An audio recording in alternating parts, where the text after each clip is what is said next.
Hello viewers, my name is Sakshi Mishra and the topic to get an overview right now is Memory Suggestibility. Now before we begin talking about suggestibility, let's brush up on what memory is. Memory is an active system that receives information from the senses, puts them into a usable form, organizes it while it stores it away, and further retrieves the information from the storage. Now that we are ready with what memory implies, memory suggestibility is the incorporation of misinformation into memory. Its causes can range anywhere from leading questions, deception, to even hypnosis. Suggestibility, in other words, is the susceptibility of an individual to a suggestion that makes their memory change or alterations to take place. Before diving any further, allow me to give the due credits to Elizabeth Loftus for more or less being the pioneer in the fields of memory suggestibility. Loftus, along with her peers, has made some remarkable studies that involved the participants to watch a video of a car accident and later made to recall some of the details about the video.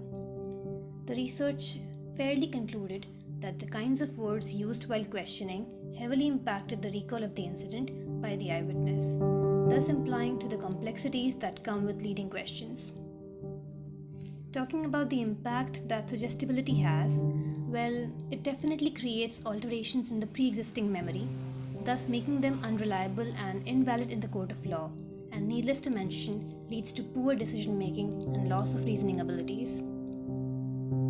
Few of the factors that make an individual prone to suggestibility are lack of critique, need for closure, emotions, self-esteem, and how can we forget, age of the individual.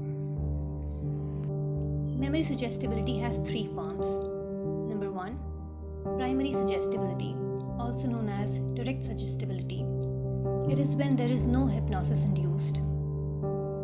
Number 2, secondary suggestibility, aka indirect suggestibility.